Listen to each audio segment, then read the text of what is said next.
உட்காந்து உட்காந்து பேசுறியான்னு கேட்குறார் அவர். அது அது என்னை பார்த்தா அப்படி தெரியும் உட்காந்து அது வேற ஒன்றும் இல்லை. எனக்கு வந்து கண்ணில் கொஞ்சம் கோளாறு, ஒரு கண்ணு கொஞ்சம் பார்வை கம்மி. அதனால் நடக்கும்பொழுது கொஞ்சம் நிதானமாக நடந்து வருவேன். எனக்கும் எல்வி சண்முகநாதன் டாக்டருக்கும் ரொம்ப நெருக்கம். ஏன்னா அவர் எதில் ஸ்பெஷலிஸ்ட்டோ அதே நோய்க்கு நான் ஒரு நோயாளி. அந்த குளோக்கோமாங்கிற ஒரு இது அது, அதனால் மேற்கொண்டு பாதிக்காமல் அதை தடுத்து வச்சுருக்குறோம். அதனால் அது நடக்கிறத பார்த்துட்டு உட்காந்து பேசுறியா அப்படின்னு கேட்குறாரு அவர். வேறு ஒன்றும் இல்லை. அது முன்னாடி அங்கேயே உட்காந்து பேசலாம்னு தான் நினச்சேன். அங்கே மைக்கு வைக்கிறதுக்கு இடமில்லாத அளவுக்கு வேறு என்ன எல்லாத்தையும் கொண்டு வந்து வச்சு விட்டார்கள். அதுக்கு மேலே மைக்கு வச்சா கீழே விழுந்துடும். அந்த நல்ல ஒரு துறை இருக்காரே, அவர் ரொம்ப இப்படி எதையாவது பண்ணி எங்களை ஏதாவது பண்ணுவார், ஒரு கோமாளி மாதிரி ஆக்கி விட்டுருவார். அந்த மாதிரி அந்த அந்த இங்கே சரி இது ஒரு கௌரவமாக கொடுத்துருக்குறாருன்னு வச்சுங்க. அந்த கிரீடமும் மாலை, அந்த செங்கோல் கிரீடம், இது இங்கே அரை இந்த இடத்த பொறுத்த வரைக்கும் ரொம்ப கௌரவமாக கொடுத்துருக்காருன்னு வச்சுக்கலாம். நாங்கள் நிஜமாகவே இந்த செங்கோல் இந்த கிரீடத்தை போட்டுக்கிட்டு அந்த கையில் ஒரு குடையை எடுத்துக்கிட்டு நேராக எங்கள் வீட்டுக்கு போகிறேன்னு வைங்க.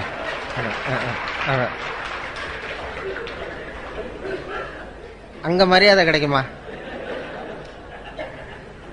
இப்போ இங்கே வந்து மரியாதையை கொடுக்குற அந்த செங்கோலும் இதுவும் அங்கே போனால் மரியாதையை குறைச்சிரும். இப்படி ஏதாவது வித்தியாசமாக பண்ணுறது தான் துறைக்கு வேலை. அவர் வந்து ஏதாவது இப்படி பண்ணிடுவார்னு தெரியும். இந்த விருதே வந்து அவர் ஐவி அவர்களுக்காக, வீரபத்திரன் அவர்களுக்காக தான் கொடுக்கணும்னு சொல்லி தீர்மானம் பண்ணி எல்லாம் முடிவு பண்ணது. அப்புறம் பத்திரிகை பார்க்குறேன், ஏன் பேரையும் போட்டிருக்கு. அதில் எப்படி போட்டாருன்னா சரி, அது எதுக்கு போட்டாருங்கிறது அப்புறம் தான் தெரியுது. இந்த நாலு தடவை வந்தேன் போனேன், அப்புறம் என்னாரு, அப்புறம் பேசும்பொழுது அவங்க யாரையும் சொல்லி அவங்க காசு வாங்குறாங்க, பணம் வாங்குறாங்க அப்படின்லாம் பேசிக்கிட்டு இருந்தார்ல. நான் இது வரைக்கும் அவர் வந்து நான் வந்து இது வரைக்கும் என்னுடைய சொந்த செலவில் தான் வந்து போயிட்டுருக்கேன், காசுலாம் வாங்குறதில்ல.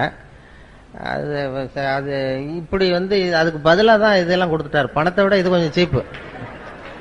இப்போ பேசுகிறவங்களுக்கு பணம் கொடுக்குறதுன்னா அதை விட இதுக்கு கரையம்லாம் போட்டிங்கன்னா சீப்பாக முடியும். அதே மாதிரி ஒரு பட்டம் கொடுக்குறதும் அதை விட சுலபம். அதனால் மனிதநேய மாமணின்னா அது அவ்வளோ சுலபமாக கொடுத்துட்டார். அதனால் இப்போ இது மூலமாக சுத்தமாக காசு இல்லைங்கிறத மறைமுகமாக சொல்லிட்டார். இதான் விஷயம். இப்படி என்ன வந்து ஒன்றும் இல்லாதவனை ஆக்கி அவர் இதே தான் பண்ணுறார். எல்லாம் இது மட்டும் இல்லை, மற்ற கூட்டங்கள்லேயும் ஏதாவது பேசணுன்னா தஞ்சாவூருக்கு வந்திருந்தார். அங்கே முக்கியமானவங்களாம் வந்திருந்தாங்க. அங்கே உள்ளவங்கள்ட்டையும் இவர் வந்து பணமே வாங்க மாட்டார் சார், காசு வாங்க மாட்டார் சார். அவர் மேடையில் ஏறி கொடுத்தாலும் வாங்க மாட்டார், நீங்கள் கொடுத்தாலும் வாங்க மாட்டார்னு பகிரங்கமாக அறிவிச்சிட்டார். உண்மை என்னன்னா, நான் கேட்டாலும் அவர் கொடுக்க மாட்டாருங்கிறது தான் உண்மை. அது சும்மா நான் வந்து ஒரு தொழில்முறை பேச்சாளர் கிடையாது, வெளியில் போய் விதமாக பேசுகிறதும் கிடையாது, அது மாதிரி பழக்கம் இல்லை. சும்மா ஏதோ வந்து கொஞ்சம் வேடிக்கை ஏதாவது சில ஜோக்கெல்லாம் சொல்கிறது வழக்கம். வேற ஒரு குறிப்பிட்ட தலைப்பில் பேசிலாம் பழக்கம் இல்லை. இப்போ ஒரு மற்ற பேச்சாளர்கள் மாதிரி அவங்கெல்லாம் ஒரு தொகை கேட்குறாங்கன்னா அந்த தகுதி அவங்களுக்கு இருக்குது. நீங்கள் எதை பற்றி வேணாலும் பேச முடியும். இனிமேல் என்னுடைய வாழ்நாள் பூரா பொன்னாடை தேவைப்படாதுன்னு நினைக்கிறேன். அந்த அளவுக்கு கொடுத்துட்டாங்க. பொதுவாக பொன்னாடை வந்து எங்கேயும் அதிகமாக நான் அதிக கூட்டத்துக்கு போகாததுனால எனக்கு பொன்னாடைகள்லாம் யாரும் போத்துறதில்ல. எதுவும் வேணாங்கிறது பொன்னாடையும் வேண்டான்னு விட்டுருவாங்க. அது மாதிரி பண்ணிடுறது. அந்த இருந்தாலும் இது ஒரு அன்பு. ஈரோட்டுக்கு வந்தால் அந்த இது மாதிரி பொன்னாடை கொடை இதெல்லாம் நிறையா கிடைக்குது. இந்த கொடை நண்பர் வந்து இது முதல் தடவை இல்லை, இது 3வது கொடையோ 4வது கொடையோ தெரியல, எனக்கு கொடுத்துருக்கிறார். 4வது கொடை கொடுத்துருக்கிறார். அதனால் எங்கள் வீட்டில் அப்படியே வீட்டுக்கு வந்தீங்கன்னா கொடையாக தொங்கும். இதெல்லாம் அதான் அன்பை வெளிப்படுத்துகிறதுக்காக அப்படி செய்கிறாங்க. அது என்ன எங்களுக்கு என்ன சங்கடம்னா, இதையெல்லாம் இனிமேல் தூக்கிட்டு ரயிலில் போய் சேரணும் பாருங்க, அது கஷ்டம். அதனால் உங்கள்கிட்ட நான் வந்து ஈரோட்டில் உங்ககிட்டையும் நகைச்சுவை மன்றத்துக்கிட்டையும் நாங்கள் வர்றது வெறும் அன்பை மட்டும்தான் எதிர்பார்த்துக்கிட்டு வரோம். வேற இது மாதிரி சுமைகளை எதிர்பார்த்துக்கிட்டு வரல. இப்போ என்னாச்சுன்னா, நாங்கள் சும்மா வர்றதுக்கு அதுக்கு இதுக்கெல்லாம் ஒரு விலை போட்டு கொடுத்தது மாதிரி ஆயிட்டுது. அதுக்கு ஒரு வேல்யூ மாதிரி இது. அதனால எதுவுமே தர வேண்டாம். 5வது தடவை என்ன கூப்பிடுற அபிப்பிராயம் இருந்தா அவர் எங்களுக்காக எதையுமே செய்ய, சாப்பாடு கூட போட வேண்டாம், நாங்களே அப்படி வளரும். அவங்க வீட்டில் போய் அவர் அவர் என்ன பண்ணுவாருன்னா, ரொம்ப துறையை பற்றி உங்களுக்கு தெரியும், ரொம்ப கஷ்டப்படுறாரு இதை நடத்தணுங்கிறதுக்காக. சொந்த காசெல்லாம் நிறைய செலவு பண்ணுறாரு. அதையெல்லாம் பார்த்துட்டு தான் நீங்கள் எதுக்கு அனாவசிய செலவுன்னு சொல்லி நானே சண்டை போட்டேன். நீங்கள் செலவு பண்ணி இந்த என்ன சார் ஜனங்களை சிரிக்க வைக்கிறோம், அது ஒரு சேவை தானே, அதுக்கு செலவு பண்ண என்ன அப்படிங்கிறது அவருடைய கொள்கை. சரி செலவு பண்ணுங்க, இது அனாவசிய செலவெல்லாம் குறைக்கலாம்ல. இப்போ இந்த கிரீடம் செங்கோல்லாம் நாங்கள் வச்சுக்கிட்டு என்ன பண்ண போகிறோம், இந்த செலவையெல்லாம் குறைச்சிக்கிட்டு நீங்கள் வேறு ஏதாவது உபயோகமாக செலவு பண்ணலாமேன்னு சொன்னேன். அது என்னமோ அவருக்கு இப்படி ஒரு இது பரவாயில்ல.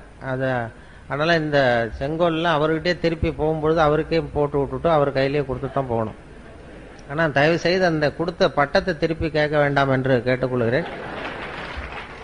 ஏதோ கை தவறி கொடுத்துட்டு போடாது அப்படின்னு கேட்டாருன்னா ரொம்ப கஷ்டமாக இருக்கும்.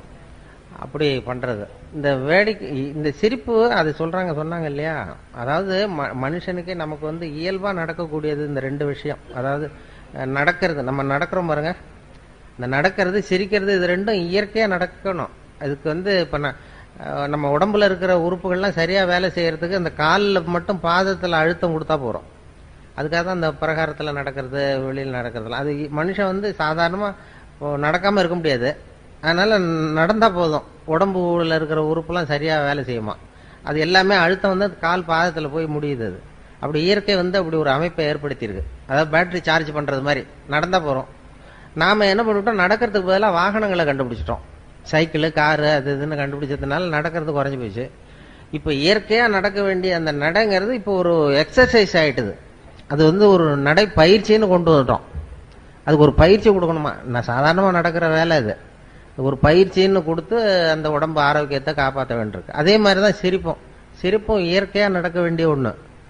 அதுக்கு இப்போ நகைச்சுவை மன்றம்னு ஒன்று ஏற்படுத்தி சிரிப்பை உண்டு பண்ணி உங்களுக்கு இதெல்லாம் பண்ணிக்கிட்டு வேடிக்கை காட்டி ஏதாவது பண்ண வேண்டியிருக்கு. இது சிரிப்புங்கிறது இயற்கையாக நடக்க வேண்டிய ஒரு இயற்கை கொடுத்துருக்கிற ஒரு விஷயம். இந்த விலாக தொட்டா சிரிப்பு வருதுல்ல, அது வந்து இது ஒரு மருத்துவ மையமா. இந்த விழாவில் தொட்டால் ஏன் மனுஷன் சிரிக்கிறாங்கிறத பற்றி ஆராய்ச்சிலாம் பண்ணாங்க.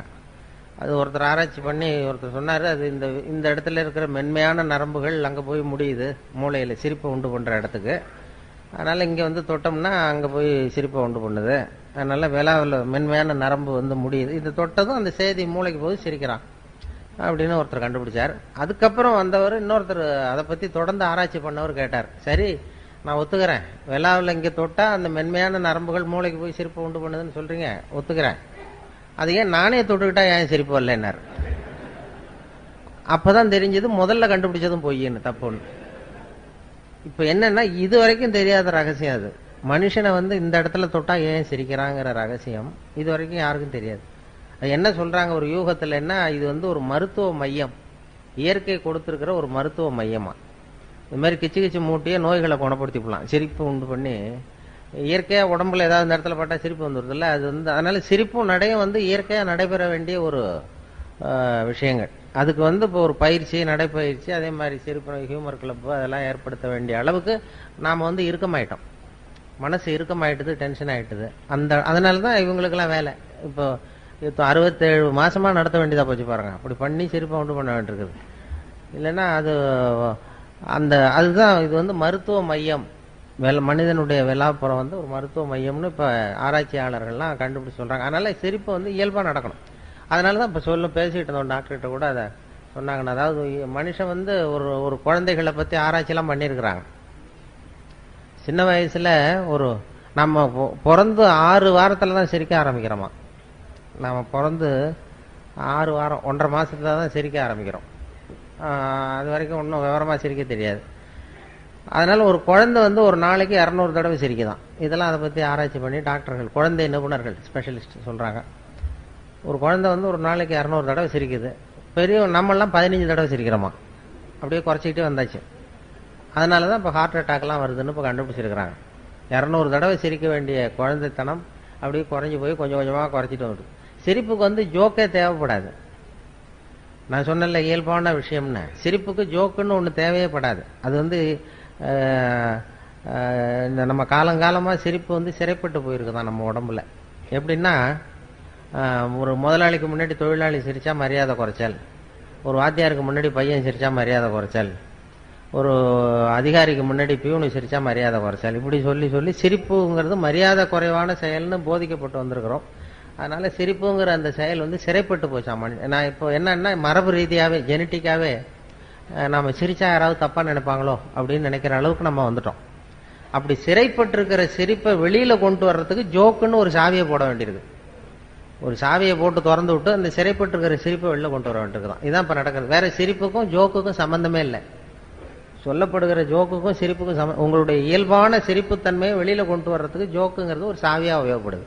இதுதான் இப்போ ஆராய்ச்சியாளர்கள்லாம் கண்டுபிடிச்சிருக்கிறது. வேற சிரிப்புக்கு வந்து ஜோக்கு தேவைப்படாதுங்கிறத எப்படி நிரூபிக்கிறதுன்னா, வெறும் சத்தமே கூட சிரிப்பு உண்டு பண்ணும். ஒரு குழந்தை தொட்டில படுத்திருக்கு, அதுகிட்ட போய் இப்படி கையை தட்டுங்க சிரிக்கும். அது என்ன ஜோக்காது? வெறும் ஒரு தட்டுறோம், கையை தட்டுறோம், அந்த வெறும் சத்தம் வந்து சிரிப்பை உண்டு பண்ணுதில்ல, அதுதான் இயல்பு தன்மை, நம்மளுடைய இயல்பான தன்மை.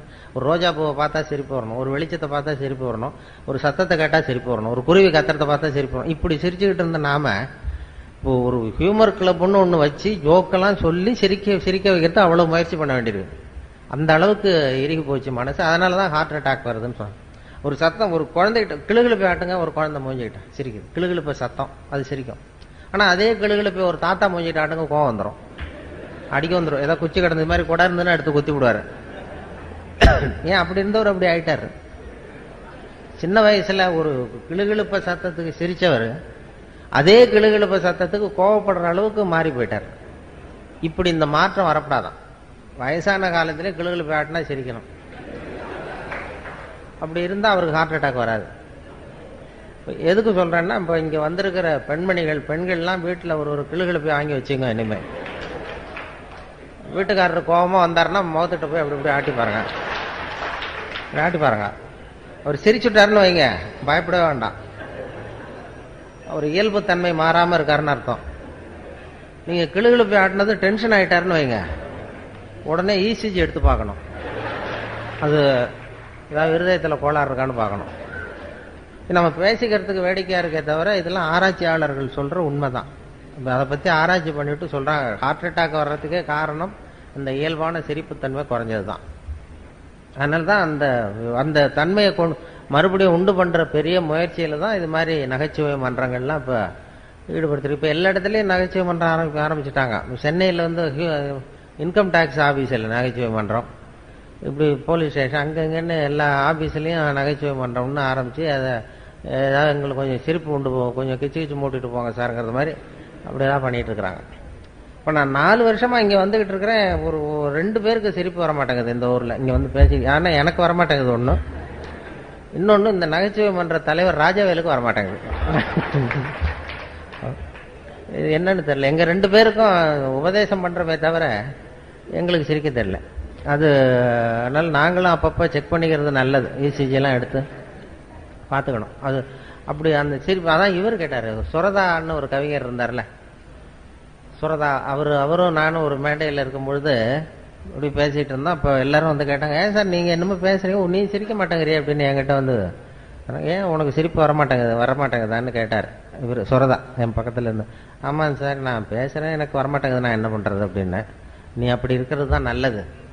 ஏன் பொடிமட்டை தும்மக்கூடாது அப்படின்னாரு. பொடியை போடுறவன் தான் தும்மணுமே தவிர பொடிமட்டை தும்மக்கூடாது. அதனால நீ சிரிக்காம இரு. அவர் இந்த ஓமை கவிஞர் இல்லையா, அதை அப்படியே அழகா அப்படி சொன்னார். அதுல இருந்து நான் ரொம்ப புடிவாதமா சிரிக்கிறது இல்லைன்னு முடிவு பண்ணிட்டேன். அப்படி அந்த இயல்பான தன்மையிலேருந்து நம்ம மாறக்கூடாதுங்கிறது ரொம்ப முக்கியம். அது இப்ப நம்ம எத்தனையோ எல்லாரும் ஏதோ வேலையில இருக்கீங்க, எத்தனையோ துறைகளில் ஈடுபட்டிருக்கீங்க. ஆனா அந்த அந்த இயல்பு தன்மை மாறாம வச்சுக்கணுமா. அதாவது சிரிக்கிறதுக்கு சந்தர்ப்பம் வந்ததுன்னா சிரிச்சிடணும், அதுக்காக டென்ஷன் ஆகக்கூடாது. அதுதான் வாழ்க்கையில சுகமா இருக்கிறது வழி. ஏன்னா குழந்தை தன்மை தான் இருக்க, குழந்தைத்தனமா நடக்கப்படாதான். ஆனா குழந்தை தன்மைங்கிறது இருந்துகிட்டே இருக்கணுமா. குழந்தைத்தனம்ங்கிறது வந்து வேற, குழந்தை தன்மைங்கிறது வேற. சைல்டு லைக் சைல்டிஷ் அப்படின்னு சொல்றாங்கல்ல ஆங்கிலத்தில், அது மாதிரி குழந்தை தன்மையோடு வாழ கற்றுக்கொள்ளுங்கள், குழந்தைத்தனமாக வாழாதீர்கள். அதுதான் குழந்தைத்தன்மை. அது வந்து எப்போதும் இருக்கும், அது நமக்குள்ள இருந்துகிட்டே இருக்கணும் கடைசி வரைக்கும். அந்த குழந்தைத்தன்மை மாறாம இருக்கணுமா கடைசி வரைக்கும். அப்படி இருந்தா ஹார்ட் அட்டாக்லாம் வராது. இயல்பு தன்மை மாறாம வாழ்க்கையை வந்து இல்லைன்னா என்ன ஆகும்னா, சிரிக்கிறதுக்கு அப்படியே கட்டுப்படுத்திக்கிட்டே வரோம்னு வைங்க, ஒரு கட்டத்தில் அப்புறம் ஒரே அடியா சிரிக்க ஆரம்பிச்சிடும் தனியா உட்காந்து. பைத்தியம் பிடிச்ச மாதிரி ஆகிடும். அது அது அது அது என்ன மொத்தமாக சேர்ந்து வந்துடும். தினம் 200 தடவை சிரிக்க வேண்டியது அப்படியே சேர்ந்து அப்புறம் திடீர்னு ஒரு நாள் எல்லாத்தையும் தொடர்ந்து சிரிக்க ஆரம்பிச்சிருவோம். அது அப்படி சில பேருக்கு மனநோய் வந்துடும். அது சொல்லுவாங்க மனநோய் இதை பற்றி. ஏன்னா அந்த இந்த உலகத்தில் அப்படிதான் இருப்பாங்களாம். அதாவது ஒரு இதே சொல்லுவாங்க, சித்த சுவாதீனத்துடன் கூடிய பைத்தியத்தன்மையுடன் வாழ கற்றுக்கொள்ளுங்கள் அப்படின்னு ஒரு உபதேசம் இந்த நூற்றாண்டில். ஏன்னா ஒரு 400 வருஷத்துக்கு முன்னாடி நம்ம எவ்வளவு சுமையோடு இருந்தோமோ டென்ஷனோட அது 40 பங்கு இப்போ அதிகமாகிருக்குதான். 400 வருஷத்துக்கு முன்னாடி நான் மனசு இறுக்கமாயிட்டுது, டென்ஷன். என்ன காரணம்னா புது அறிவியல் கண்டுபிடிப்புகள் புதுசாக கண்டுபிடிக்கிறோம்ல, அது அதில் சௌகரியமும் இருக்குது அசௌகரியமும் இருக்குது. இப்போ இந்த மைக்குன்னு ஒன்று கண்டுபிடிச்சதுக்கு அப்புறம் தான் பவர் கட்டுன்னா டென்ஷன் ஆகிறோம்.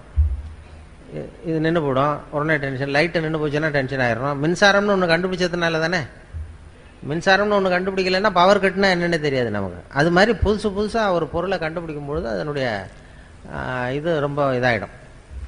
இப்போ அதனால் அந்த இறுக்கத்தை குறைக்கிறதுக்கு சித்த சுவாதீனத்துடன் கூடிய பைத்தியத்தன்மையுடன் வாழ கற்றுக்கொள்ளுங்கள் அப்படின்னு ஒரு உபதேசம் சொல்லுவோம். அது என்ன சித்த சுவாதீனத்துடன் கூடிய பைத்தியத்தன்மை அப்படின்னா, பைத்தியம்னாவே சித்த சுவாதீனம் இல்லாமல் போகிறது தான். சித்த சுவாதீனத்துடன் கூடிய பைத்தியத்தன்மைன்னா, இப்போ நீங்கள் உங்கள் வீட்டுக்காரர்கிட்டயோ வீட்டுக்காரம்மாட்டே யாரை கேட்குறீங்க, 8ஐயும் 3ஐயும் பெருக்குனா என்ன அப்படின்னு கேட்குறீங்க. அவர் 23ன்னு சொல்லிடுறாருன்னு வைங்க. உங்கள் வீட்டுக்காரரை கேள்வி கேட்குறீங்க, 8ஐயும் 3ஐயும் பெருக்குனா என்ன, 23ன்னு சொல்கிறார். 24ன்னு சொல்லணும், 23 சொல்கிறார். உடனே நீங்கள் அவர்கிட்ட சண்டைக்கு போகக்கூடாது. பரவாயில்ல, எங்கள் வாத்தியார் 24ன்னு சொல்லி கொடுத்துருக்காரு, உங்கள் வாத்தியார் 23ன்னு சொல்லி கொடுத்துருப்பாரு போல் இருக்கு. ஒன்று தானே வித்தியாசம். அதுவும் வாய்ப்பாட்டிலேயே எத்தனையோ எடிஷன் இருக்கு இல்லையா, பரவாயில்ல அப்படின்னு போகணுமா. இதுதான் சித்த சுவாதீனத்துடன் கூடிய பைத்தியத்தன்மை. 24 தான் சரிங்கிறது சித்த சுவாதீனம். 23ன்னு சொல்கிறாரு, அதை ஒத்துக்கிறோம் பாருங்க, அதான் பைத்தியத்தன்மை. அந்த மனோபாவம் குடும்பத்திலையும் சரி அலுவலகத்திலையும் சரி வெளி உலகத்திலையும் இருந்ததுன்னா டென்ஷன் வராது, இருதய பாதிப்பு வராது. இப்போ அதாவது ஒரு பேங்க் உத்தியோகத்துக்கு ஒருத்தன் போனான், ஒரு பேங்க்கில் வேலை பார்க்குறதுக்கு ஒருத்தன் அப்ளை பண்ணால் இன்டர்வியூக்கு கூப்பிட்டாங்க. இன்டர்வியூ கூப்பிட்டு தான் அவங்க கேள்வி கேட்டாங்க, 8ஐயும் 3ஐயும் பெருக்குனா என்னடான்னு. இவன் 23ன்னு சொல்லிட்டான், வாய் தவறி சொல்லிவிட்டான். பேங்க்கில் உத்தியோகம், இன்டர்வியூ போகல சொல்லணும்ல கரெக்டாக, 23ன்னு சொல்லிட்டான். வெளில வரும்போது யோசிச்சான், ஆகா இது ஒரு சின்ன கணக்கு, 8 × 3 8ஐயும் 3ஐயும் பெருக்குனா என்னன்னு கேட்டாங்க, நம்ம 24 பதிலாக 23ன்னு சொல்லிவிட்டோம் வாய் தவறி. நிச்சயமாக நமக்கு இந்த பேங்க்கில் வேலை கிடைக்காது. ஏன்னா பேங்க் உத்தியோகத்தில் இது கூட தெரியலன்னா எப்படி பேங்க்கில் வேலை கொடுப்பாங்க, நமக்கு கிடைக்காது அப்படின்ட்டு போயிட்டான். ஏதோ உளறிட்டோம்னு போனால் ஒரு 10 நாளில் அப்பாயின்மெண்ட் ஆர்டர் வந்துட்டுது அவனுக்கு, வேலையில் சேர்ந்துக்கிடான்னு. அப்போ நினச்சானா, சரி நம்ம பதில் சொன்னதை அவரும் சரியாக கவனிக்கலை போல இருக்கு, இந்த கேள்வி கேட்டவரும். இது அவர்கிட்ட இப்போ நம்ம சொல்லக்கூடாது உண்மையை, நம்ம நேராக போய் வேலையில் சேர்ந்துக்குவோம். வேலை பர்மனெண்ட் ஆனதுக்கப்புறம் அவர்கிட்ட உண்மையை சொல்லுவோம், அதான் சரி அப்படின்னு சொல்லி நேராக வேலையை போய் சேர்ந்துட்டான். சேர்ந்துட்டு பேசாமல் கம்முன்னு இருந்தான். வேலை நிரந்தரமாச்சு, நிரந்தரமாக நியமன உத்தரவு கொடுத்தாங்க. அதுக்கப்புறம் அந்த மேனேஜர்கிட்ட போய் உட்காந்தான். சார், அன்னைக்கு இன்டர்வியூக்கு வந்தப்போ என்ன ஒரு கேள்வி கேட்டீங்க, 8ஐயும் 3ஐயும் பெருக்குனா என்னன்னு கேட்டீங்க, நான் வாய் தவறி 23ன்னு சொல்லிட்டேன், நீங்கள் அது சரியாக கவனிக்கலை, எனக்கே வேலை கொடுத்துட்டீங்க சார், ரொம்ப தேங்க்ஸ் அப்படின்றான். இனிமேல் ஒன்றும் பண்ண முடியாதுல்ல அதனால். அப்போ அவர் சொன்னாரா மேனேஜர், அப்படி இல்லைப்பா, நீ அன்னைக்கு இன்டர்வியூக்கு வந்தப்போ மொத்தம் 294 பேர் வந்தாங்க இன்டர்வியூக்கு அன்னைக்கு. நான் அந்த 294 பேர்கிட்ட இந்த கேள்வி கேட்டேன், 8ஐயும் 3ஐயும் பெருக்குனா என்னன்னு. நீ சொன்னது தான் நியரஸ்ட் கரெக்ட் ஆன்சர். நான் ஒன்றும் தப்பாக பண்ணிப்பில்ல, கொடுத்துடல. அதனால் இருக்கிறதுல நீ கெட்டிக்காரன் பரவாயில்ல அப்படின்னு சொல்லி நான் ஏமாந்ததான் நினைக்காதேன்னாரான். இது எதுக்குன்னா, வாழ்க்கையில் வெற்றி பெற வேண்டும்னு நினைக்கிறவங்க நியரஸ்ட் கரெக்ட் ஆன்சரை தான் பார்க்கணுமா, பர்ஃபெக்ஷன் பார்க்கக்கூடாது. நியரஸ்ட் கரெக்ட் ஆன்சருங்கிறது ஒரு தத்துவம். வாழ்க்கை கலையில் வெற்றி பெறணும்னு நினைக்கிறவங்க கிட்டத்தட்ட எல்லாம் சரியாக இருந்தால் சார் தான். இன்றைக்கி சாப்பிட்ற சாப்பாடு ஏதோ கிட்டத்தட்ட சுமாராக சாப்பிட்றாப்புல இருந்தால் போதும், அது ரொம்ப பிரமாதமாக இருக்கணும்னு எதிர்பார்க்கக்கூடாது. அது மாதிரி அறிவியலில் துல்லியம் முக்கியம். சயின்ஸு அறிவியல் விஷயங்களில் துல்லியம் தான் முக்கியம். அதில் நியரஸ்ட் கரெக்ட் ஆன்சர் பார்க்கக்கூடாது. சயின்ஸ்லாம் துல்லியம் தான் முக்கியம். வாழ்க்கைங்கிற கலையில் நியரஸ்ட் கரெக்ட் ஆன்சர் முக்கியம். அறிவியல் எப்படின்னா, இப்போ ஒரு ராக்கெட்டை செவ்வாய் கிரகத்துக்கு அனுப்புகிறோம்னு வைங்களேன், அது தவறி போய் புதனில் இறங்கி விடுது. பரவாயில்ல, ஒன்று தானே வித்தியாசம், நியரஸ்ட் கரெக்ட் ஆன்சர்னு போடக்கூடாது. அறிவியலில் வந்து துல்லியம் முக்கியம். வாழ்க்கைங்கிற கலையில் கிட்டத்தட்ட சரியாக நீங்கள் நினைக்கிறது மாதிரி 100% நீங்கள் எதிர்பார்க்கறது மாதிரியே உங்கள் கணவரோ அல்லது மனைவியோ இருக்க முடியாது. அதை அந்த நியரஸ்ட் கரெக்ட் ஆன்சர் பார்க்குற மனோபாவம் வந்துட்டுதுன்னு வைங்க, பிரச்சனையே வராது வாழ்க்கையில். ஆனால் அது நம்ம நினைக்கிறது மாதிரியே இருக்கணும்னு எதிர்பார்க்குறோம். சுத்தமாக 100% அப்படியே இருக்கணும்னு நினைக்கிறது. அதனால தான் சண்டை சச்சரவு.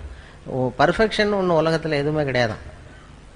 நானாக என் மனசில் ஒரு உருவத்தை வரைஞ்சிக்க வேண்டியது, எதிரில் பார்க்குறது நான் வரைஞ்ச உருவத்தை மாதிரியே இருக்கான்னு நான் பார்க்குறேன். அப்படி ஒத்து போச்சுன்னா அது பர்ஃபெக்ட்னு ஒத்துக்கிறேன். அது ஒத்து போகலன்னா அது சரியில்லைங்கிறேன். அது கோளாறு நான் வரைஞ்சத்தில் இருக்கே தவிர அந்த பொருளில் இல்லை. அதுதான் முக்கியம். அதுதான் வாழ்க்கையினுடைய நுணுக்கமே. அதுதான் அழகுங்கிறது. அப்படி தான் அழகுன்னு ஒன்று வெளியில் ஒன்றும் கிடையாது, பொருளில் கிடையாது. அழகாய் இருக்கிற பொருளை நீங்கள் விரும்புவதில்லை, நீங்கள் விரும்புகிற பொருள் அழகாக இருக்கிறது அப்படிங்கிறது தான் உண்மை. உங்களுக்கு பிரியமாக இருந்தால் அது அழகாக தெரியும், பிரியம் இல்லைன்னா அழகாக இருக்காது. அதனால் அழகுங்கிறது நீங்கள் விரும்புகிறீங்களா இல்லையாங்கிறத பொறுத்து அமையதே தவிர பொருளில் உள்ள விஷயம் கிடையாது. அது அழகாக இருக்கும். அதான் அழகாக இருக்கிற பொருளை நீங்கள் விரும்புவதில்லை, நீங்கள் விரும்புகிற பொருள் அழகாக இருக்கிறது. அந்த மனோபாவத்தை குடும்பத்தில் நாம் உண்டு பண்ணிட்டோம்னா வாழ்க்கையில் அந்த டென்ஷன் இருக்காது. எப்போதும் அந்த சிரித்து வாழணுங்கிறாங்க இல்லையா, அந்த இயல்பு தன்மையோடு நம்ம வாழறதுக்கு அது ரொம்ப உதவியாக இருக்கும். குடும்பத்தில் எத்தனையோ பிரச்சனைகள் வரலாம். அது சொல்லுவாங்க நிறையா.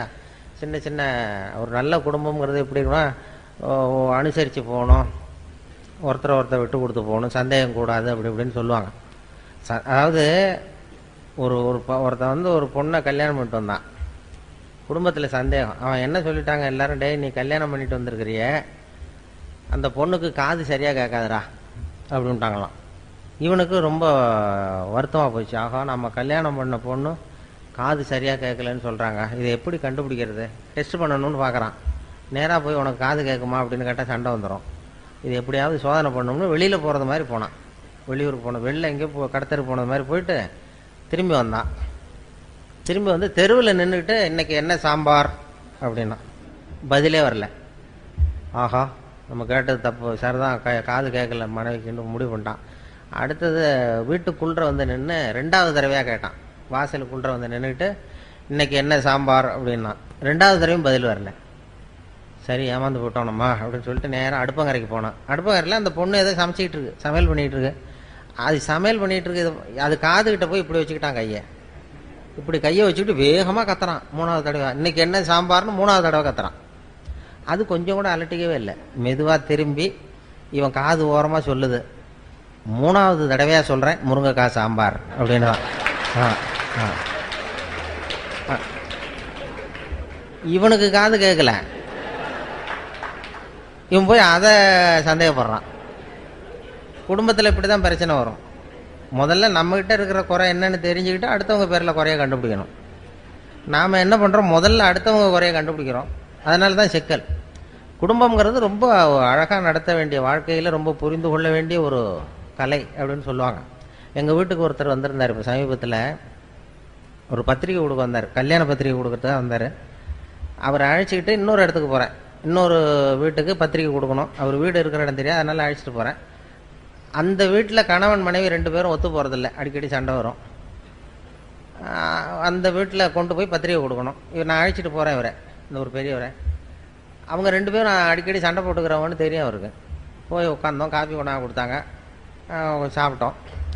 அப்போ அவங்க அந்த கணவன் மனைவி 2 பேரையும் கூப்பிட்டாரு.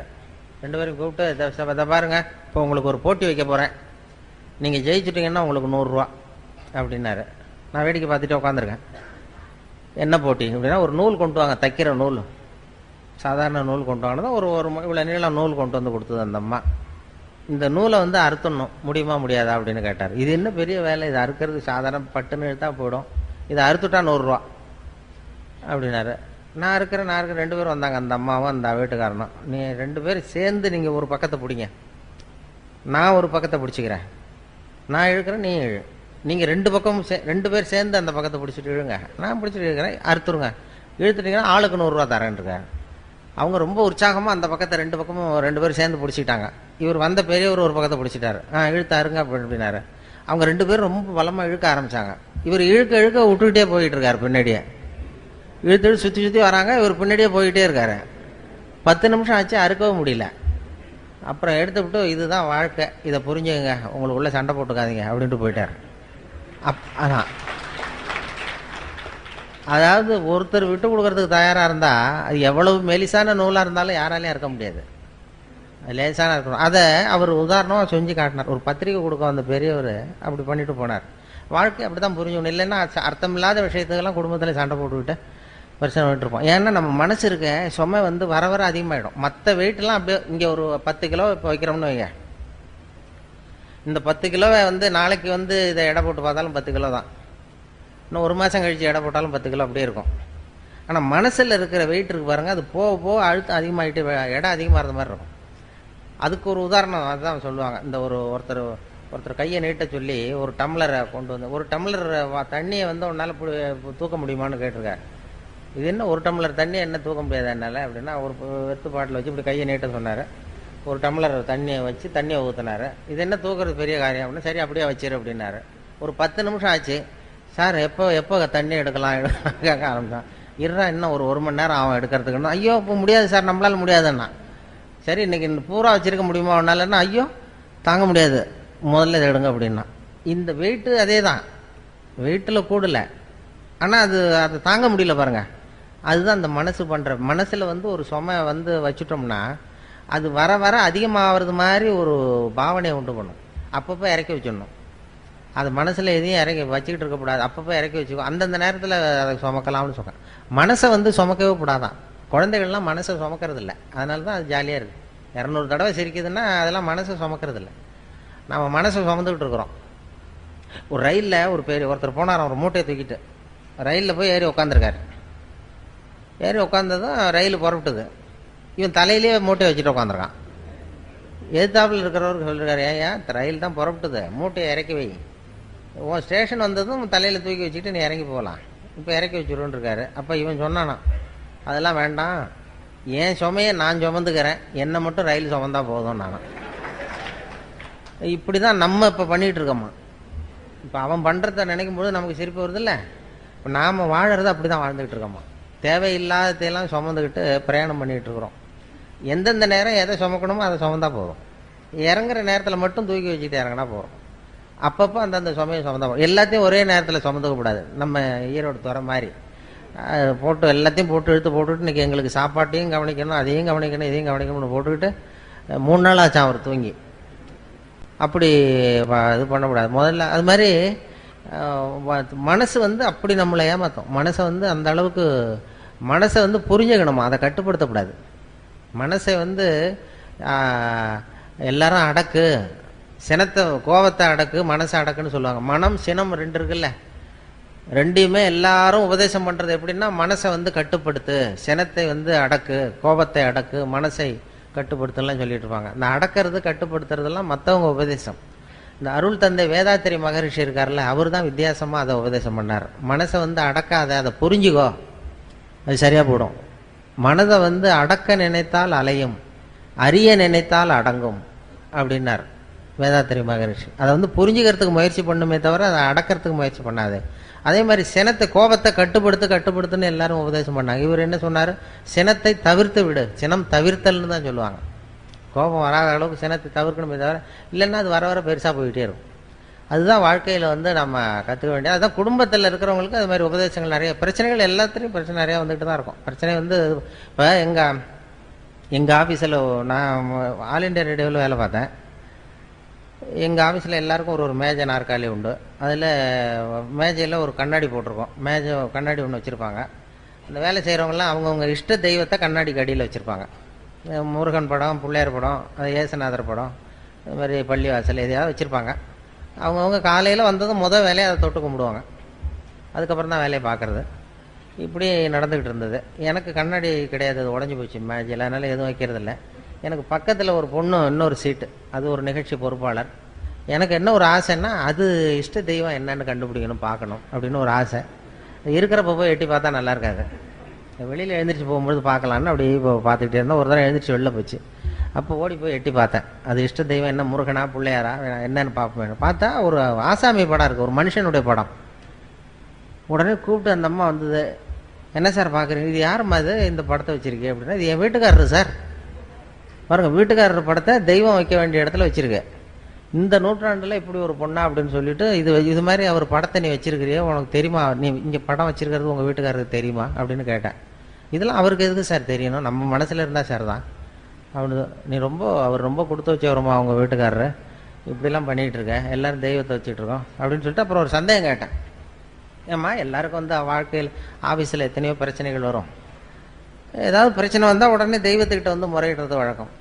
அது ரேடியோ ஸ்டேஷனில் அடிக்கடி ஏதாவது சிக்கல் நெருக்கடி வந்துக்கிட்டே இருக்கும். ஓடி வந்து இந்த இதுலேருந்து காப்பாற்று அப்படின்னு சொல்லி தெய்வத்துக்கிட்ட முறையிடுறது. பிரச்சனைகள் வந்தால் தெய்வத்தை வந்து பார்த்தா பிரச்சனை குறையுமா, நீ என்ன செய்வே அப்படின்னு கேட்டேன். நானும் அப்படி தான் சார் பண்ணுவேன். இந்த ஆஃபீஸில் தலைபோகிற பிரச்சனை எது வந்தாலும் நேராக ஓடி வந்து இங்கே தான் நிற்பேன். இங்கே நின்று இந்த வீட்டுக்காரர் இருக்கார், இவர் முகத்தை பார்ப்பேன். இவர் முகத்தை பார்த்துட்டு நான் மனசுக்குள்ளே நினச்சிக்குவேன், இதை விட பெரிய பிரச்சனை நமக்கு வேறு என்ன வந்துட போகுது அப்படின்னு நினச்சிக்குவேன். மற்ற பிரச்சனையெல்லாம் சின்னதாக போயிடும். பாருங்கள், பிரச்சனையை சமாளிக்கிறதுக்கு அப்படி ஒரு வழி இருக்குது.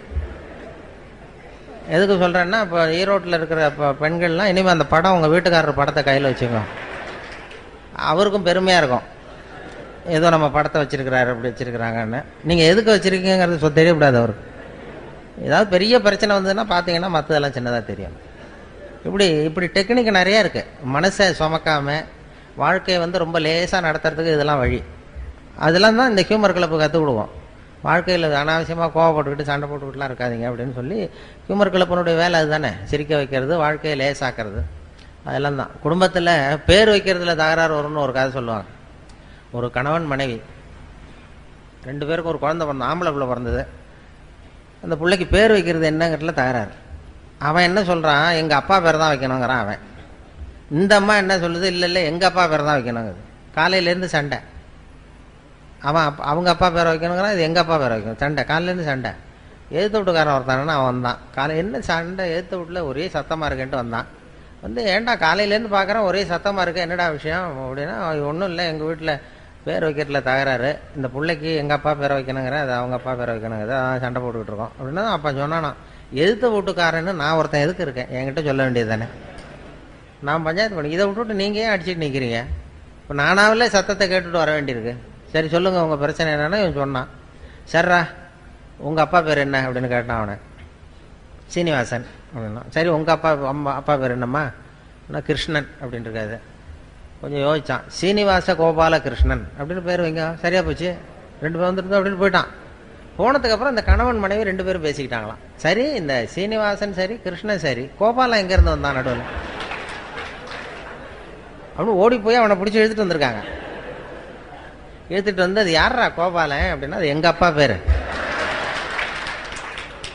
நீ அதை மட்டும் ஏன் விடுற, அதையும் சேர்த்து வச்சுட்டு போ அப்படின்றான். குடும்பத்தில் 2 பேர் கணவன் மனைவி ஒத்து போகலன்னா கோபாலன்னு ஒருத்தன் குறுக்க வருவான், அதுக்கு இடம் கொடுக்கக்கூடாது. அதான் சொல்கிறது. அது மாதிரி ஒத்து போகணும். அது மாதிரி இல்லைன்னா சண்டை, கோபாலன்னு ஒருத்தன் வருவான், அது மாதிரி பிரச்சனை வரும். வாழ்க்கைங்கிறது ஒரு பெரிய பிரயாணம், சின்ன பிரயாணம்.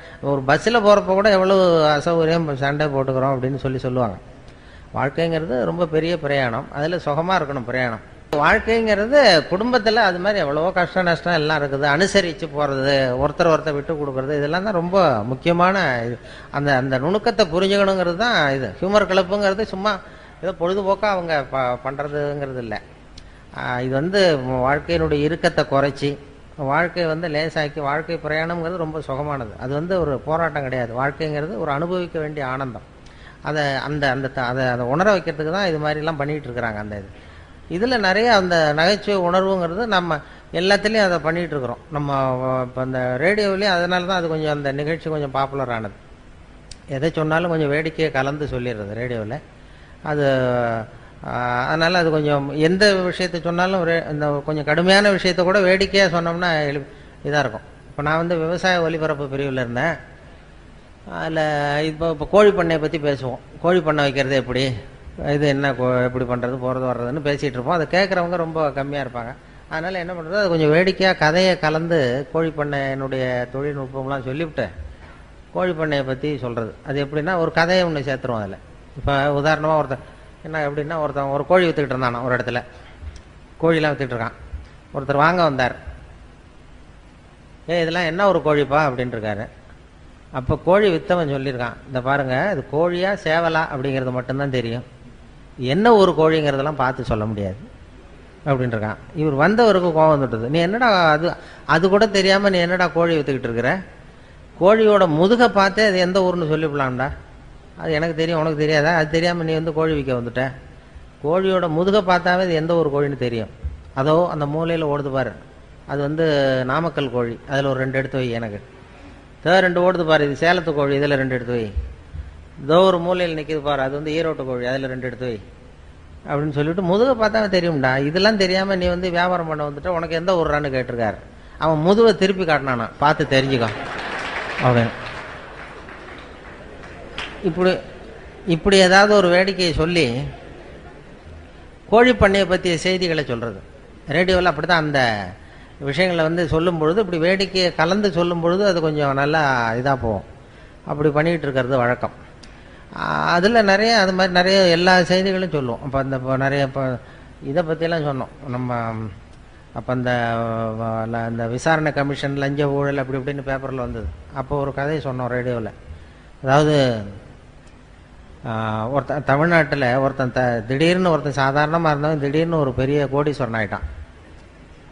அவன் எப்படி கோடீஸ்வரன் ஆனா, அதை விசாரிக்கிறதுக்கு டெல்லியிலேருந்து 2 அதிகாரிகள் வராங்க. 2 பேர் வந்தான்.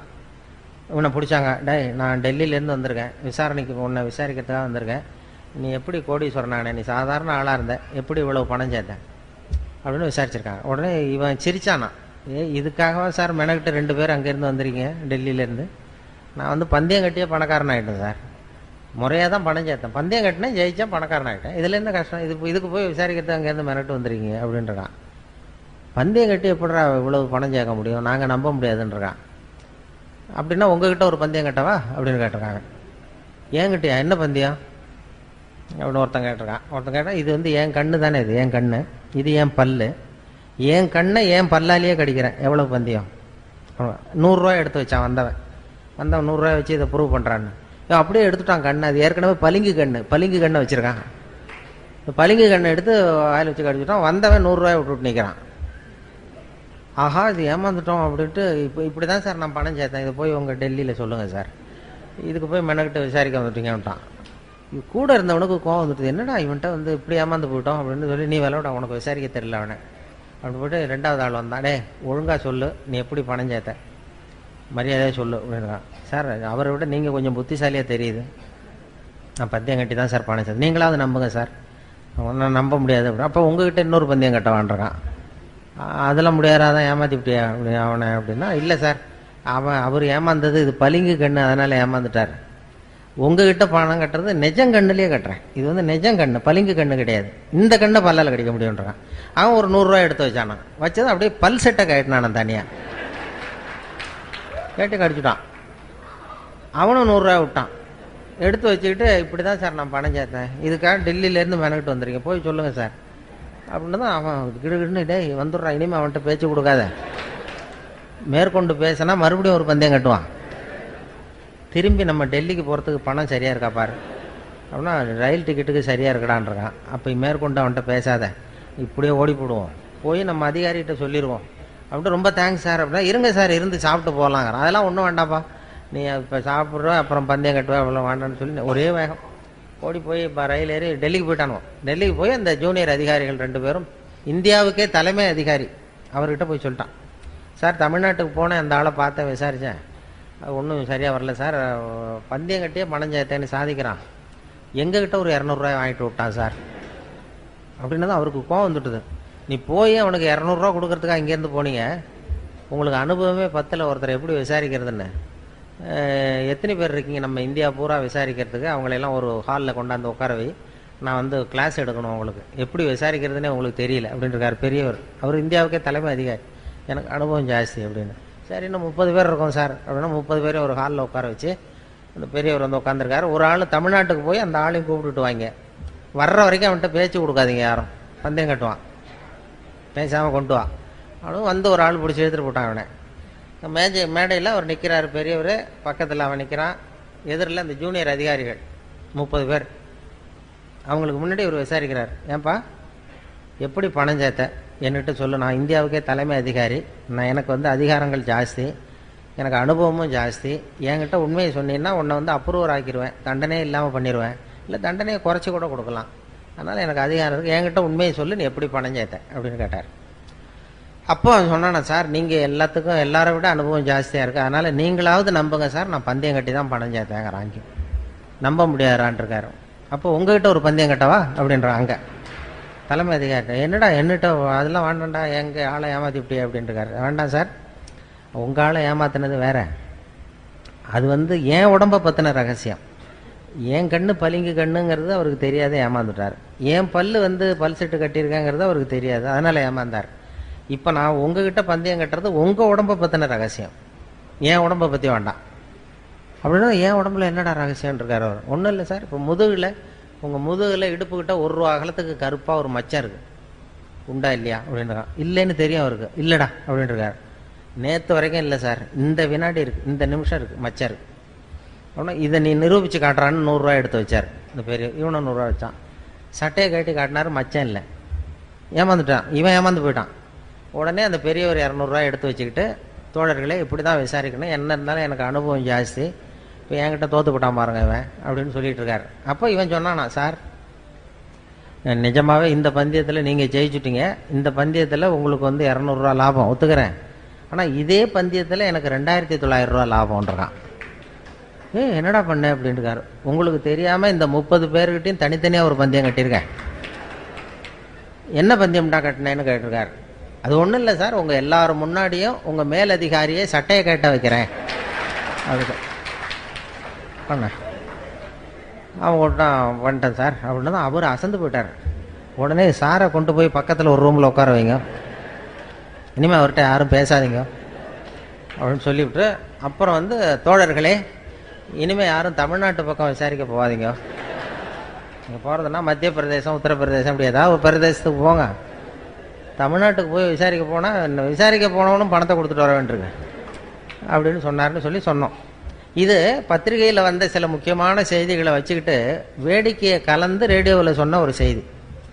ரொம்ப சீரியஸாக அமலாக்க பிரிவுலாம் வந்து போய்கிட்டு இருந்த நேரத்தில் கடுமையான விஷயத்தை அந்த நகைச்சுவையை கலந்து வேடிக்கையாக சொல்லும் பொழுது அது ரொம்ப சுலபமாக ரீச் ஆகிட்டுது. அதை யாரும் அப்படியே செய்தி அப்படியே ஒளிபரப்புறதுக்கு தடையாக இருக்கும். அது பெரிய சிக்கல்லாம், சட்ட சிக்கல்லாம் வரும். இந்த நகைச்சுவையை கலந்து கதையாக சொன்னதும் இதில் யாரும் சட்ட பிரச்சனையை உண்டு பண்ண முடியல. அதுதான் அந்த சிரிப்புக்கு நகைச்சுவைக்கு உள்ள மரியாதை. அது எவ்வளவு பெரிய கடுமையான விஷயமா இருந்தாலும் இப்படி வேடிக்கையாக கலந்து லேசாக சொல்லிவிடலாம். அப்படி ஒரு வேல்யூ உண்டு அதுக்கு. அதனால தான் அது மாதிரி அந்த நகைச்சுவை உணர்வை வளர்க்கணுங்கிறது தான் நகைச்சுவை மன்றத்தினுடைய நோக்கம்ங்கிறது. அதனால் இப்போ இது எப்படி முடிக்கிறதுன்னு பார்த்தேன். அதுக்கு இன்னும் அறிகுறி இது வரைக்கும் தெரியலையே அப்படின்னு பார்த்தேன். இப்போ தான் 2-3 பேர் கொட்டாய் விட ஆரம்பிச்சிருக்கீங்க. அதனால் அது முடிக்க வர்றது நல்லதுங்கிறது ஒரு அறிகுறி. ஏன்னா அது சொல்லுவாங்க, அந்த சகிப்புத்தன்மைக்கு ஒரு எல்லை உண்டு இல்லையா. சகிப்புத்தன்மைன்னு ஒன்று இருக்குது. சர்வதேச சகிப்புத்தன்மை ஆண்டுன்னு ஒன்று கொண்டாடினாங்க. சகிப்புத்தன்மை, அதுக்கு ஒரு கதை சொல்கிறது உண்டு.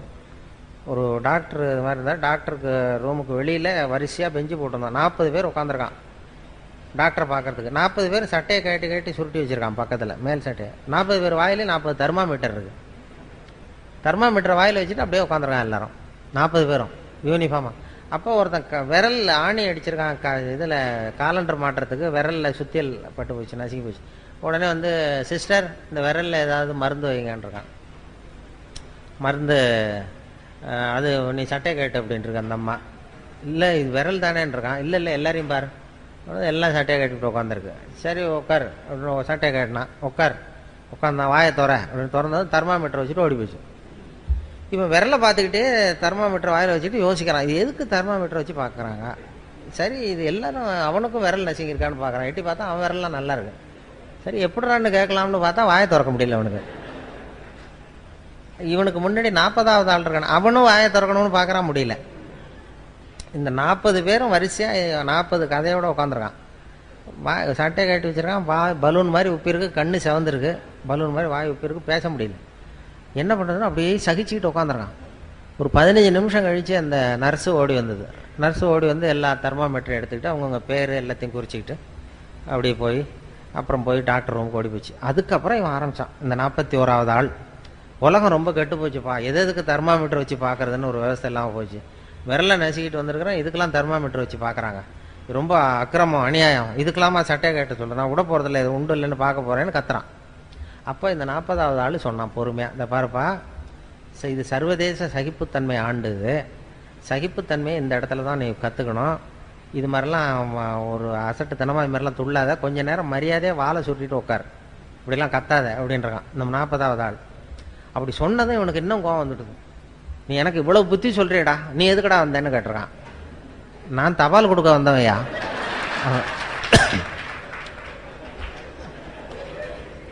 சரி இப்படி வருவேன், சட்டையை கேட்ட சொல்லுவாங்க, சட்டையை கேட்டுவேன், தெர்மாமீட்டர் வச்சு பார்ப்பாங்க. அதுக்கப்புறம் நான் பாட்டுக்கு டெம்பரேச்சர் குறித்ததும் மறுபடியும் சட்டையை போட்டுக்கிட்டு நான் பாட்டுக்கு தவாலை கொடுத்துட்டு நான் பாட்டுக்கு போகிறேன். இப்போ என்ன கெட்டு போச்சு இதில்? அதனால் எல்லோரும் நல்லா சகிப்புத்தன்மையை வளர்த்துங்கப்பா அப்படின்னு சொன்னாராம். அது மாதிரி சகிப்புத்தன்மையை வளர்த்துக்கிறதுக்கும் இது மாதிரி கூட்டங்களில் நீங்கள் பயன்படுத்தணும். அது மாதிரி ஒரு நல்ல ஒரு எவ்வளோ நேரம் பேசினாலும் இப்படி பொறுமையாக உட்காந்துருக்கிறதுங்கிறதே ஒரு பெரிய சகிப்புத்தன்மை தானே.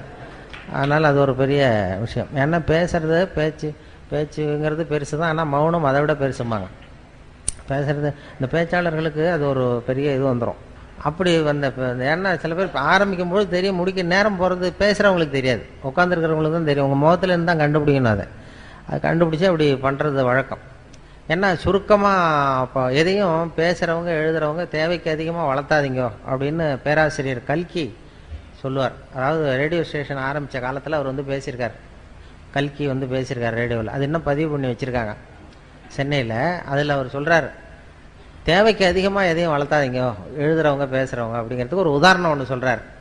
என்ன உதாரணம் கல்கி சொல்கிறாருன்னா, ஒரு உதாரணம், ஒரு நாள் காஞ்சிபுரம் உபய வேதாந்த தேசிக சுவாமிகள் தன் வீட்டு வேலைக்காரன் குப்பனை கூப்பிட்டு, அடை குப்பா, நீ உடனே ஸ்ரீபெரும்புதூர் ஓடிப்போய் திருவேங்கடாச்சாரியை சந்தித்து திருக்குடந்தையிலே இருந்து இங்கே வந்திருக்கிற திருநாராயண ஐயங்கார் சுவாமிகள் திருக்கோவில் ஆராதனைக்கு திருத்துழாய் எடுத்து திரும்புகையில் திருக்குளத்தில் திருப்பாசி வழுக்கவே திருவடி தவறி விழுந்தார் என்று சொல்லிவிட்டு வா அப்படின்னு எழுதினாராம். சொல்லிவிட்டு என்ன சொல்லிடுவியா அப்படின்னா, சொல்லிடுறேன் சாமின்னு இருக்கான் குப்பை. என்ன சொல்லுவ அவர்கிட்ட, என்கிட்ட ஒரு தடவை சொல்லி காட்டு அப்படின்னாரு. என்ன சார், கும்மோன் தாசாமி குட்டையில் விழுந்தான்னு சொல்லணும், இவ்வளோதானே. அப்போ கல்கி சொல்றார், அந்த சிறுகதையின் இலக்கணம் குப்பனுக்கு புரிந்திருக்கிறது, உபய வேதாந்த தேசிக சுவாமிகளுக்கு புரியவில்லை அப்படின்னா. அதனால் அந்த இலக்கணம் வந்து பேசுகிறவங்களுக்கும் தெரியணும், எழுதுகிறவங்களுக்கும் தெரியணும். தேவைக்கு அதிகமாக வளர்த்தாதீங்கோ அப்படிங்கிறது அவர் சொல்லியிருக்கிற அறிவுரை. இல்லைன்னா உங்களுக்கு தான் கோபம் வரும் எல்லாம் பண்ணுறது. ஏன்னா நான் ஒரு அடையாளம் வச்சுருக்கேன், எப்போ எங்கெங்கே எப்படி எப்போ முடிச்சுக்கிறதுங்கிறத. என்னை வந்து சென்னையில் இந்த எல்கேஜி யூகேஜி பிள்ளைங்கள்ட்ட கூப்பிட்டு போய் பேச விடுவாங்க. யூகேஜி எல்கேஜி பிள்ளைங்க அங்கே போய் காக்கா கதை நரி கதை ஏதாவது சொல்லிகிட்டு இருப்பேன்.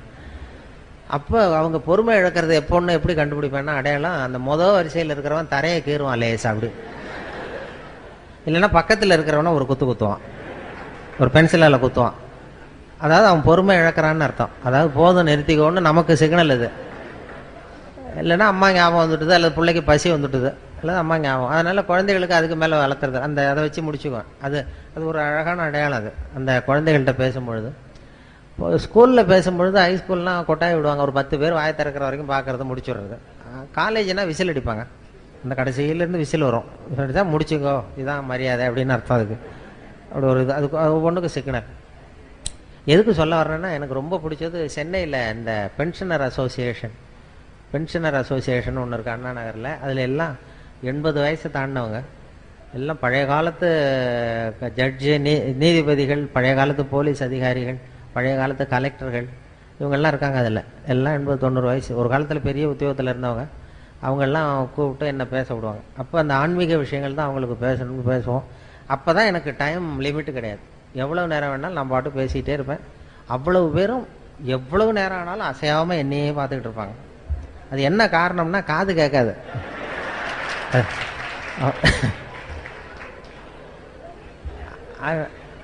நான் ஏதோ அவங்க ரொம்ப பிரியமாக கேட்குறாங்க போல் இருக்குன்னு பேசிகிட்டு இருக்கிறது. பேசி முடிச்சுட்டு இறங்கி போய் அந்த ஒரு பழைய கலெக்டருக்கு பக்கத்தில் உட்காருவேன். அவர் மெதுவாக தலையை மட்டும் திருப்புவார். திருப்பி முடிச்சுட்டிங்க போல் இருக்கு அப்படிவார். எப்படி சார் கண்டுபிடிச்சிங்க அப்படின்னா, தான் இறங்கி வந்தீங்கல்ல கீழே அப்படிவார். அப்புறம் நானே அவங்கள கேட்டேன், ஏன் சார் உங்களுக்கு தான் புரியல, அப்புறம் எதுக்கு என்னை திருப்பி கூப்பிட்றீங்க அவன் இல்லை கொஞ்சம் கொஞ்சமாக புரிஞ்சுக்கலாம் இல்லையா. அப்படி தான் ஒரு துறையை என்ன கூப்பிட்றது அப்படி தான் போல இருக்கு. ஏதோ 4 தடவை 5 தடவை அவர் பாட்டு கூப்பிட்டு இந்த ஏதாவது பட்டத்தை கொடுத்து எதையாவது கொடுத்து இதான் உனக்கு இந்த தடவை அப்படின்னு சொல்லி அனுப்பிச்சிடுறாரு. அப்படி பண்ணுறது ஏன்னா இது மாதிரி பேசிகிட்டு இருக்கிறப்பயே ஒரு கூட்டத்தில் வரிசையில் இருந்தவர் என்னத்தையோ சிப் பேக் எடுத்து என்னத்தையோ எடுத்தால் ரிவால்வர். பேசுகிறவர் அப்படியே நிறுத்தி விட்டார். ஏன் சார் போதும்னா நிறுத்திட்டு போகிறேன், இதுக்கே துப்பாக்கிலாம் காட்டி பயமுறுத்துறீங்கன்றார். இப்போ அவர் சொன்னார், எழுந்திரிச்சு ஐயோ துப்பாக்கியை காட்டு பயப்படாதீங்க சார், துப்பாக்கியை பார்த்துட்டு நீங்கள் எவ்வளோ நேரம் வேணாலும் பேசுங்க சார், இது வந்து உங்களை சுடுறதுக்கு இல்லை, உங்களை இங்கே அழைச்சி வந்தவரை சுடுறதுக்கு அப்படின்னாராம். அப்படி பார்த்தா என்னை அழைச்சிட்டு வந்தவர் அவர் துரை தான். துரை வந்து ரொம்ப சௌக்கியமாக இருந்தால் தான் ரொம்ப காலத்துக்கு இந்த நகைச்சுவை மன்றம் நடக்கும். அதனால் அவருடைய சௌக்கியமும் முக்கியம். அந்த தலைவர் இவர் இருக்கார் ராஜவேலு, அவங்கெல்லாம் ரொம்ப காலத்துக்கு சௌக்கியமாக இருந்தால் தான் இந்த நகைச்சுவை இதெல்லாம் நடக்குங்கிறதுனால அதனால் இயல்புத்தன்மை மாறாமல் வாழ கற்றுக்கொள்ளுங்கிறது தான் இவங்களுடைய மெசேஜ். நம்முடைய இயல்புத்தன்மையிலேருந்து மாறாத வாழ்க்கையை லேசாக எடுத்துக்கிட்டு போவோம். இப்போ நான் வந்து உங்களுக்கு பெரிய உபதேசம்லாம் பண்ணுறதுக்காக வரல, அந்த தகுதியும் கிடையாது. அந்த இயல்புத்தன்மை மாறாமல் ஒரு மனுஷனுக்கு 200 தடவை குழந்தை இயல்பு சிரிக்கிற தன்மை இருக்குன்னு சொன்னேன் இல்லையா, அந்த இயல்புத்தன்மை உங்ககிட்ட இருக்கான்னு ஒரு மணி நேரமாக சோதனை பண்ணி பார்த்தோம்.